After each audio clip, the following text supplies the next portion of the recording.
Hello everyone, we are continuing on with our NHL 2022-23 season previews, and of course today talking about the Detroit Red Wings, a very exciting preview. But before we start, please make sure to subscribe if you are new. I'm trying to do this full time hopefully one day, so if you subscribe it could help me out get there a little bit faster, put out more content. So having said that, let's talk about Detroit.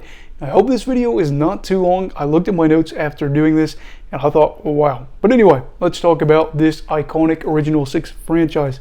The Red Wings are a team that for the first time in a while are feeling excited about where they are going into the season, and they have possible playoff expectations. Detroit hasn't played postseason hockey since 2016.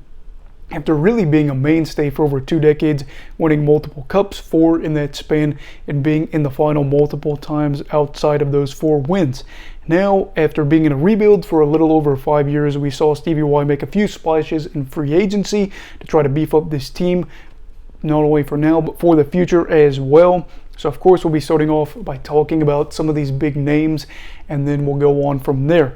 This is kind of where it gets a little dense, or we have a lot to talk about in this, as we'll be talking about David Perron, Kopp, Andrew Kopp, Ben Sherratt, and Ville Husso. So Perron is 34, signed a 2-year, $9.5 million deal with the Red Wings, and is coming off a 27-goal, 57-point season with the St. Louis Blues. He will likely play in a top 6 role for the team this year, and will be expected to help the Wings out on the power play. And he finished ranked, or Detroit finished ranked 25th in the league in power play percentage last season at only 16.3%. So Perron probably will be a guy that should help them out on the man advantage, as they weren't able to score a bunch. And in the past 4 years, Perron has actually scored 35.1% of his goals on the man advantage. And in the past 2 seasons has scored power play goals on the 15th highest rate for goals per 60 in the league for players that logged at least 100 minutes in that time. So basically he's scoring a lot of power play goals in the time that he gets.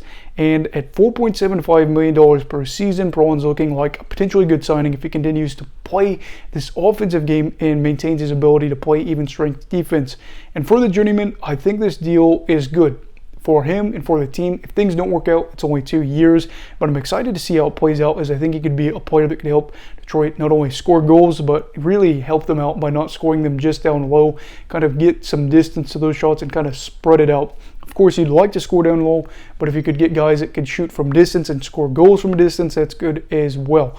Now, in other news, we will see the Kopp interesting signing. Kopp, who is an interesting signing. Kopp was signed to a 5-year, $28+ million deal to go to Hockey Town. He had a career year for goals, assists, points, and thus was rewarded for the season in all likelihood. And the big thing for Kopp that I feel like made him so wanted was the ability not only to play even strength minutes, but play on the power play and the PK as well, which is really good for flexibility. You would hate to only be able to play a guy at even strength minutes, so having him at the special teams doing PK and the power play is good if you need to do that, and you get more bang for your buck, which is probably what Detroit was thinking here. My biggest concern is that some Wings fans might be expecting what we saw from Kopp in his 16 games with the Rangers, where he put up 18 points in that span. That is unrealistic, and I think that the biggest thing for this was that he played a lot of minutes with Artemi Panarin. Things went very well when those two were out together on the ice, and also he shot an insane 25% in those 16 games. Very small stretch, where his career shooting percentage before this was 8.6%. We all expect him to come down to earth. If he shot 25% for the whole year, then it would really be another career year for him. Could the 28-year-old player put together another career year? Maybe, because I do think he'll get a good role with the team, but I also would say do not expect him to score over a point per game this season, and I think that he will be worth the contract for maybe a year or two. I really don't know. This contract felt weird. It was a big splash. Unlike Perron, it is a longer term deal, which is why I'm shy about saying this is a good deal, because I think in 5 years you might look at it and say, I'm not thinking that this will go so well. But I do think it is something that maybe could be something for the next year, 2, 3 years will be at least worth it or not, something that you'll look at and say, wow, that was a really bad deal, as he'll play plenty of minutes. As for the other two players, I am a little bit more skeptical about them. Let's start with Ben Sherrod, a guy that people say maybe I'm harping on a little bit too much. He was signed to a 4-year, $19 million deal this summer and is going to be 31 years old to start the year right away. I don't know why Yzerman made this deal. I think that I'm just surprised in general, as people really do view Sherrod as a valuable player whose stats don't show up on the stat sheet. But last year, I'm looking at Sherrod, he played the 51st highest average time on ice per game played in the league for even strength minutes for players that played at least 100 minutes or defensemen that played. And in that time, he ranked 129th out of 289 defensemen for points per 60. And in terms of assists per 60, he ranked 162nd. Yeah, he does block a lot of shots, I'll give you that, as he ranks 71st out of all defensemen, but he doesn't really make a big impact in my eyes. I think he's not really a player that provides much offensively, and outside of blocking a lot of shots, I don't know what he gives you, as he's a player that was traded to Florida, and I think that Florida got fleeced in that deal, and I'm just shocked in general that they brought him in for 4 years, that being Detroit, as I think that he could prove me wrong in a top pairing role with Sider, as it looks like that's who he's paired with. But in general, I'm not liking it, and I really don't want him paired with Sider, as he's an offensive-minded, playmaking defenseman, whereas Sherrod, I think, could kind of just get in his way or be a black hole offensively. So I don't know what's going to happen there, and I am not loving that deal at all. Got to be honest here. And the final part of this big free agent thing was Ville Husso. He was acquired in a trade this offseason and signed a 3-year, $14+ million deal. This comes after a very strong 2021-22 season when Husso had a 25-7-6 record with a 2.56 goals against average and a .919 save percentage. Now, the benefit of getting him on this deal is you do have two young-ish goalies now that have shown promise, the other being Alex Nedeljkovic. We will get to see probably a 1A, 1B situation in net starting on, as I do think they're going to try to figure out what they have in these two goalies. These netminders have shown glimpses, like I've said, but you'll have to see who's going to go out there and be your guy. Maybe there is no guy, but if somebody could get off the hot start, that might force your hand. I have to see how they go, but if both perform well, though, I think they will really have a good point for Detroit to be able to help them and have a good problem on your hands where you don't know who to start and rack up points, possibly with two good goalies in net. So that is what I have to say about that. Speaking of other matters, though, Detroit has a new head coach after 7 seasons of Jeff Bleichel. The new coach is Derek Lalonde. Don't know if I'm saying that right. I heard it on the Red Wings YouTube, so we're going to roll with it. And we know that Lalonde knows Steve Yzerman from their time together in Tampa Bay. That is going to be a very interesting piece of how this all works out.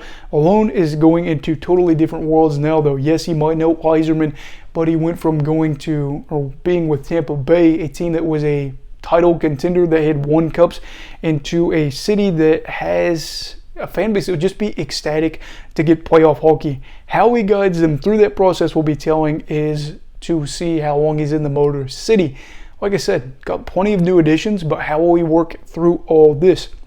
Right away, it kind of seems like, from his own words, they will be focused on defensive aspects of the game and limiting the risks that they take, or at least limiting the mistakes they make while taking risks.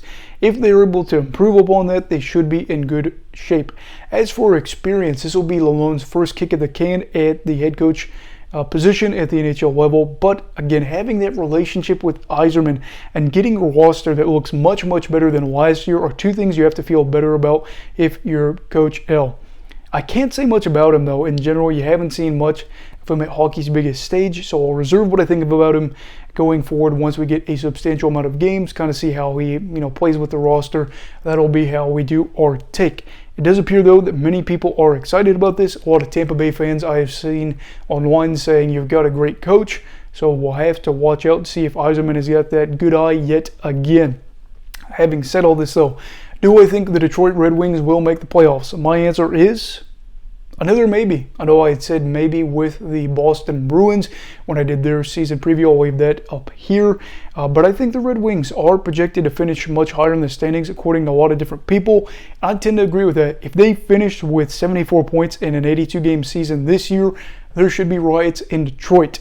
But having said that, I'm still not sold that there'll be a walk for the postseason. I'm not in love with their blue line. Got to be honest with you, especially if Sherratt is playing top paired minutes. And I need to know that they'll get big contributions or even better contributions from their young guys, and that these veterans, these big free agent signings are able to make an impact. And I really am curious to see what happens in net with Nedeljkovic and Husso. But there is a chance, and I do believe that, and I expect the Wings to be in the hunt for the playoffs at the end of the year or towards the end of the year, which is good not only for their fans but for the league, because I think when the original 6 teams are better, hockey is better because you're used to those big markets or those, historic franchises being in some key moments. The real question is though, do you think the Detroit Red Wings will make the playoffs this year? Let me know down below in the comments. Also, please make sure to like this video if you enjoyed it. Subscribe if you are new. Again, trying to do this full time one day. Anyway, everybody, please make sure to have a great day, stay safe, and you go off hockey, alright? Goodbye, Brigadiers and Brigadettes. This is your captain signing off. Have a great night.